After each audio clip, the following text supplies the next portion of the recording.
Welcome back to Reveal His Kingdom, where we're just reading the Bible every single day. Just the Bible, no commentary. His word is good enough. Today we're going to be in Matthew chapter 26. Matthew chapter 26. And all of these are coming from the New Living Translation version of the Bible.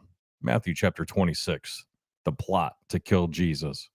When Jesus had finished saying all these things, he said to his disciples, "As you know, Passover begins in 2 days, and the Son of Man will be handed over to be crucified." At that same time, the leading priests and the elders were meeting at the residence of Caiaphas, the high priest, plotting how to capture Jesus secretly and kill him. But not during the Passover celebration, they agreed, or the people may riot. Jesus anointed at Bethany. Meanwhile, Jesus was in Bethany at the home of Simon, a man who had previously had leprosy. While he was eating, a woman came in with a beautiful alabaster jar of expensive perfume and poured it over his head. The disciples were indignant when they saw this. "What a waste," they said. "It could have been sold for a high price and that money given to the poor." But Jesus, aware of this, replied, "Why criticize this woman for doing such a good thing to me? You will always have the poor among you, but you will not always have me. She has poured this perfume on me to prepare my body for burial.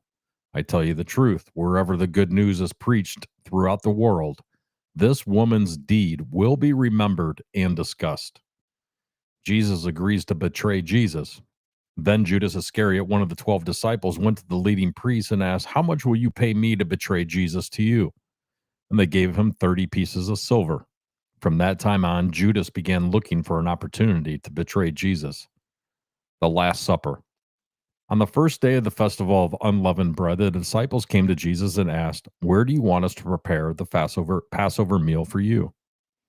"As you go into the city," he told them, "you will see a certain man. Tell him, the teacher says, 'My time has come, and I will eat the Passover meal with my disciples at your house.'"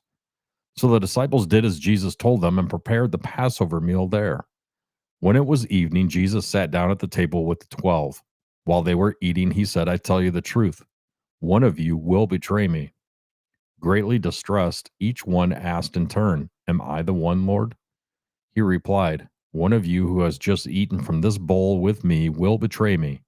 For the Son of Man must die, as the Scriptures declared long ago. But how terrible it will be for the one who betrays him.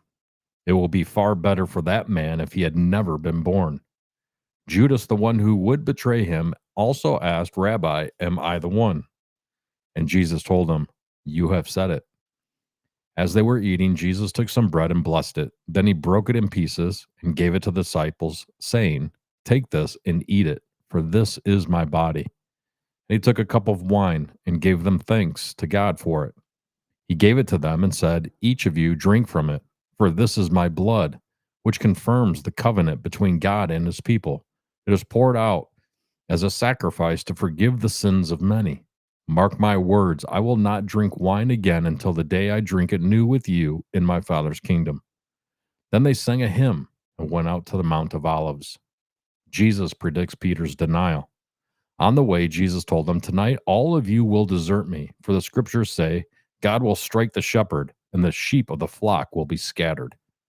But after I have been raised from the dead, I will go ahead of you to Galilee and meet you there."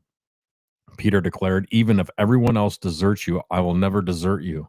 Jesus replied, "I tell you the truth, Peter, this very night, before the rooster crows, you will deny 3 times that you even know me." "No," Peter insisted, "even if I have to die with you, I will never deny you." And all the other disciples vowed the same. Jesus prays in Gethsemane. Then Jesus went with them to the olive grove called Gethsemane, and he said, "Sit here while I go over there to pray." He took Peter and Zebedee's 2 sons, James and John, and he became anguished and distressed. He told them, "My soul is crushed with grief to the point of death. Stay here and keep watch with me." He went on a little further and bowed his face to the ground, praying, "My Father, if it is possible, let this cup of suffering be taken away from me. Yet I want your will to be done, not mine." Then he returned to the disciples and found them asleep. He said to Peter, "Couldn't you watch with me even 1 hour? Keep watch and pray so that you will not be given into temptation. For the spirit is willing, but the body is weak." Then Jesus left them a second time and prayed, "My Father, if this cup cannot be taken away unless I drink it, your will be done." When he returned to them again, he found them sleeping, for they couldn't keep their eyes open. So he went to pray a third time, saying the same things again. Then he came to the disciples and said, "Go ahead and sleep. Have your rest. But look, the time has come. The Son of Man is betrayed into the hands of sinners. Up, let's be going. Look, my betrayer is here." Jesus is betrayed and arrested. And even as Jesus said this, Judas, one of the 12 disciples, arrived with a crowd of men armed with swords and clubs. They had been sent by the leading priests and elders of the people. The traitor, Judas, had given them a prearranged signal. "You will know which one to arrest when I greet him with a kiss." So Judas came straight to Jesus. "Greetings, Rabbi," he exclaimed, and gave him the kiss. Jesus said, "My friend, go ahead and do what you have come for." Then the others grabbed Jesus and arrested him. But one of the men with Jesus pulled out his sword and struck the high priest's slave, slashing off his ear. "Put away your sword," Jesus told him. "Those who use the sword will die by the sword. Don't you realize that I could ask my Father for thousands of angels to protect us, and he would send them instantly? But if I did, how would the scriptures be fulfilled that describe what must happen now?" Then Jesus said to the crowd, "Am I some dangerous revolutionary that you come with swords and clubs to arrest me? Why didn't you arrest me in the temple? I was there teaching every day. But this is all happening to fulfill the words of the prophets as recorded in the scriptures." At that point, all the disciples deserted him and fled. Jesus before the council.